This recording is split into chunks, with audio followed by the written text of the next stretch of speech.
Welcome to Thoughts on the Market. I'm Seth Carpenter, Morgan Stanley's Global Chief Economist. On this special episode of the podcast, we'll hold our second roundtable discussion covering Morgan Stanley's global economic outlook as we look into the second quarter of 2024. It's Thursday, March the 14th at 10 a.m. in New York. And it's 2 p.m. in London. And 10 p.m. in Hong Kong. Excellent. So things around the world have changed significantly since our roundtable last quarter. U.S. growth is notably stronger with few signs of a substantial slowdown. Inflation is falling, but giving some hints that things could stay, maybe, hotter for longer. In Europe, things are evolving mostly as anticipated, but energy prices are much lower and some data suggest hope for a recovery. Meanwhile, in China, debt deflation risks are becoming a reality and the last policy communication shows no sign of reflation.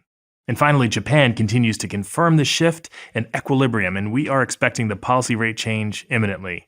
So let's dig into these developments. I am joined by the leaders of the economics team in key regions. Ellen Zentner is our chief U.S. economist, and she's here with me in New York. Chetan Naya is our chief Asia economist, and Jens Eisenschmidt is our chief Europe economist. Ellen, I'm going to start with you and the U.S. Have the stronger data fundamentally changed your view on the U.S. economy or the Fed? So coming off of 2023, growth was just stronger than expected. And so carrying that into 2024, we have revised upward our GDP forecast from 1.6% Q4 over Q4 to 1.8%. So already we've got stronger growth this year. We have not changed our inflation forecast, though, because this could be another year of stronger data coming from supply side normalization, and in particular, the labor market, where it's come amid higher productivity and decelerating inflation. So I think we're in store for another year like that. And I would say if I add risks, that it would be risk to the upside on growth. Okay, that makes sense. But if there's risk to the upside on growth, surely there's some risk that the extra strength in growth or even some of the slightly stronger inflation that we've seen, that all of that could persist and the Fed could delay their first cut beyond the June meeting, which is what you've got penciled in for the first cut. So how do you think about the risks to the timing for the Fed? So I think you've got a strong backdrop for growth. You've got relatively easy financial conditions. And Fed policymakers have noted that that could pose upside risks to the economy and to inflation. And so they're very carefully parsing every data point that comes in. Chair Powell said they need a bit more confidence on inflation coming down. And so that means that the year-over-year rate on core PCE, their preferred measure of inflation, needs to continue to tick down. I think that the risk is more how long they stay on hold than if the next move is a hike, which investors have been very focused on. Do we get to that point? And so certainly if we don't see the next couple of months some further improvement, then I think it just does lead for a longer hold time for the Fed. All right, a risk of a longer hold time. Chetan, how do you think about that risk? That risk is important to consider. We recently published on the idea that Asian central banks will have to wait for the Fed. Even though inflation across Asia is settling back into target ranges, central banks appear to be concerned that real rate differentials versus US are negative and still widening, keeping Asian currencies relatively weak. This backdrop means that central banks are still concerned about future upside to inflation and that it may not durably stay within the target. Finally, growth momentum in Asia, excluding China, has been holding up despite the move in higher real rates, allowing central banks more room to be patient before cutting rates. I got it. Okay, so Jens, what about for the ECB? Does the same consideration apply if the Fed were to delay its cutting cycle? I'm glad you're asking that question, Seth, because that's sort of the single most asked question by our clients. And the answer is, well, yes and no. In our baseline, first of all, to stress this, the ECB cuts before the Fed, if only by a week. So we think the ECB will go on June 6th, to be precise. And what we have heard last Thursday from the ECB meeting exactly confirms that point. The ECB is set to go in June, barring a major catastrophe on growth or disappointments on inflation. I think what is key is that the Fed cuts less than what Ellen expects currently. The ECB may also cut less later in the year than we expect. So just to be precise, we think about 100 basis points. And of course, that may be subject to downward revision if the Fed decides to go later. So it's not an either-or phenomenon. It's rather a matter of degree. So that's really helpful to put the Fed in the context of global central banks. But Ellen, let me come back to you. If I'm going to look from here through the end of the year, I trip over the election. So how are you thinking about what the U.S. election means for the Fed and for the economy as a whole?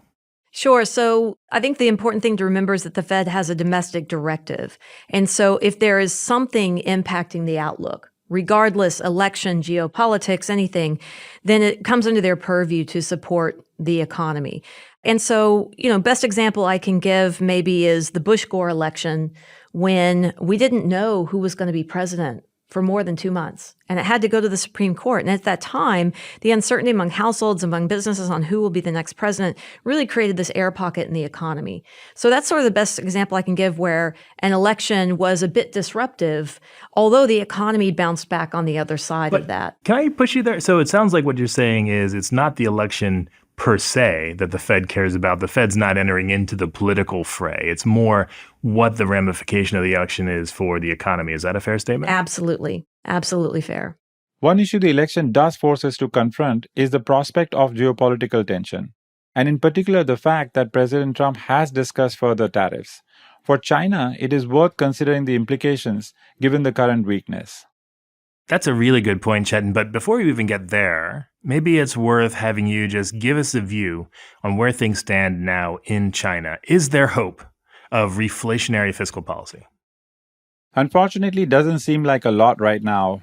We've been highlighting that China needs to stimulate domestic demand with expansionary fiscal policy targeted towards boosting consumption, and it is in this context that we were closely watching policy announcement during the National People's Congress a couple of weeks ago. Unfortunately, the announcement in NPC suggests that there are very limited reflationary policies being implemented right now. More importantly, the broad policy focus remains firmly on supporting investment and the supply side and not enough on the consumption side. So it does seem that we are far away from getting that required reflationary and rebalancing policies we think is needed to lift China back to a moderate 2 to 3% inflation trajectory.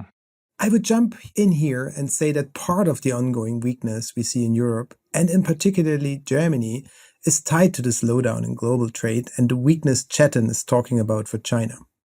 Okay, Jens, if you're going to jump in, that's great. Could you just let us know where do you think things go in Europe then for the rest of this year and into next year?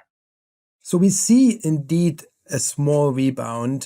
So things are not looking great on numbers, but where we are coming from is close to recessionary territory. So everything that's up will look better. So we have 0.5 in year-on-year growth rates, 1% next year, 0.5 for this year. In terms of quarterly profiles, so essentially we are hitting at some point later this year a velocity between 0.2, 0.3, which is close to potential growth for the euro area, which we estimate at 1.1. Got it. Okay, so outside of the U.S. then, China's weak, Europe's lackluster. Chetan, I got to come back to you. Give us some good news. Talk to us about the outlook for Japan. We were early adopters of the Japan reflation story. What does it look like now?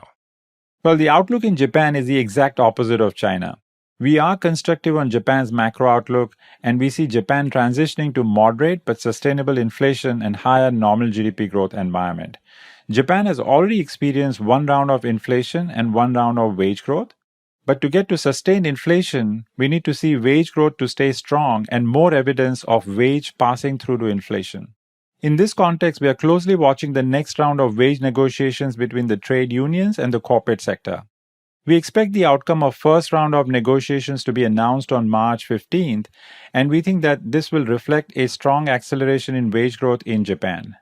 And that, we think, will allow Japan's core inflation to be sustained at 1.5 to 1.75% going forward. This rise in inflation will mean higher nominal GDP growth and lower real interest rates, reviving the animal spirits and revitalize the corporate sector. We do see BOJ moving from negative rates to positive rates in March 19th policy meeting and later follow up with another 15 bips hike in July policy meeting. But we think overall policy environment will remain accommodative, supporting Japan's reflation story. All right, that does make me feel a little bit better about the global economy outside of the U.S., but I'm seeing the indication from the producers. We got to wrap up, so I'm going to go to each of you. Rapid fire questions. Give me 2 quick risks to your forecast. Ellen, for the U.S. All right, if we're wrong and the economy keeps growing faster, I think I would peg it on something like fiscal impulse, which has been difficult to get a handle on. Maybe throw in easier than expected financial conditions there that fuel the economy, fuel inflation. I think if we slow a lot more, then it's likely because of some stresses in the banking sector. Let's think about CRE. We say it's contained, maybe it's not contained. And then also if companies decide that they do need to reduce headcounts because economic growth is weaker, and so we lose that narrative of employee retention. Got it. Okay, Jens, you're up. 2 risks. The key upside risk is clearly consumption. We have a muted part for consumption, but consumption isn't really back to where it has been pre-COVID, or just barely so. So there's certainly more way up, and we could be simply wrong because our outlook is too muted. Downside, think of intensification of supply chain disruptions. Think about Red Sea. The news flow from there is not really encouraging. We have modeled this. We think so far so good, but if it persists for longer or intensified, it could well be a downside risk because either inflation goes up and or growth actually slows down.